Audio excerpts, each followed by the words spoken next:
నేస్తాలైన శ్రీరుద్ర వారి మట్టి గణేశ విగ్రహాలు ఇప్పుడు అన్ని రత్నదీప్ స్టోర్స్ లో లభ్యం. త్వరపడండి. అమెరికాలో ఘోర రోడ్డు ప్రమాదం, 4 భారతీయులు మృతి. మృతుల్లో 3 హైదరాబాదీలు. కార్ పూలింగ్ ద్వారా ఒకే వాహనం ఎక్కిన 4. శోకసంద్రంలో కుటుంబాలు. అమెరికాలో భారతీయుల మరణాలు కలవరపెడుతున్నాయి. తాజాగా ఓ రోడ్డు ప్రమాదంలో 4 భారతీయులు మృతి చెందారు. వారిలో 3 హైదరాబాద్కు చెందిన వారే కాగా కార్ పూలింగ్ ద్వారా వీరంతా ఒకే కారులో ఎక్కారు. ప్రమాదం జరిగిన వెంటనే కారు నుంచి మంటలు ఎగిసి పడడంతో బయటకు రాలేక అందులోనే సజీవ దహనమయ్యారు. దీంతో మృతదేహాలు గుర్తుపట్టలేని స్థితిలోకి మారిపోయాయి.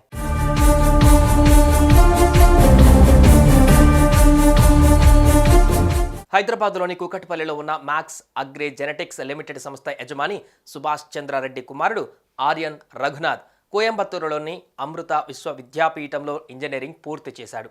వీరి స్వస్థలం కర్ణాటకలోని రాయచూరు కాగా హైదరాబాద్కు వచ్చి స్థిరపడ్డారు.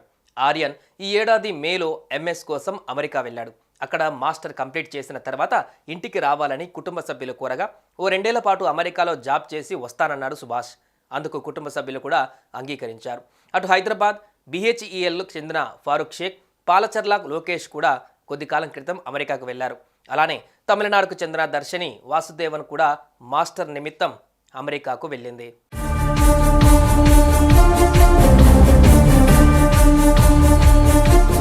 ఈ క్రమంలో ఆర్యన్ రఘునాథ్ డల్లాసులో బంధువును కలిసి ఇంటికి తిరిగి తాను ఉంటున్న ప్రదేశానికి వెళ్లేందుకు కార్ పూలింగ్ ద్వారా క్యాబ్ బుక్ చేసుకున్నారు. కార్ పూలింగ్ అంటే ఒకే కారులో ఇతరులు కూడా బుక్ చేసుకోవచ్చు. అలా క్యాబ్ ఛార్జీలు అందరూ కలిసి కట్టుకోవచ్చు. ఈ క్రమంలోనే ఆర్యన్ బుక్ చేసుకున్న కారులోనే లోకేష్ పాలచర్ల బెంటన్ విల్లేలోని తన భార్యను కలిసేందుకు, దర్శిని వాసుదేవన్ ఫారూక్లు కూడా తాము చదువుతున్న టెక్సాస్ యూనివర్సిటీకి వెళ్లేందుకు బుక్ చేసుకున్నారు. అలా 4 కలిసి ఒకే వాహనంలో ప్రయాణం మొదలుపెట్టారు.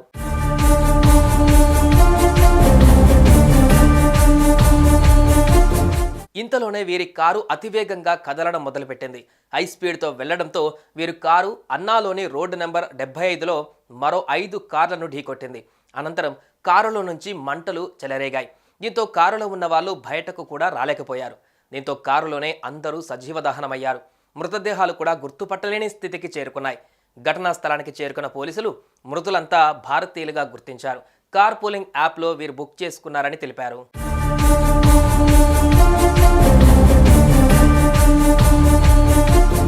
వీరి మరణ వార్త విన్న కుటుంబాలు శోకసంద్రంలో మునిగిపోయాయి. ఉన్నత చదువుల కోసం వెళ్లి ఇలా ప్రాణాలు కోల్పోతారని అస్సలు ఊహించలేదన్నారు.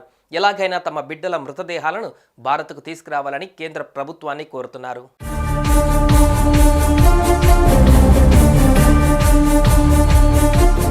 ఉన్నత చదువులు, లైఫ్ సెటిల్మెంట్ కోసం దేశాన్ని వదిలి వెళ్తున్నారు. కానీ ఇలాంటి అనుకోని ప్రమాదాల కారణంగా ప్రాణాలు కోల్పోతున్నారు. కుటుంబాలకు తీరని లోటు మిగులుస్తున్నారు. ఇక్కడే మా కళ్ళ ముందు ఉంటే బతుకుండేవారేమో అని బోరుమంటున్నారు.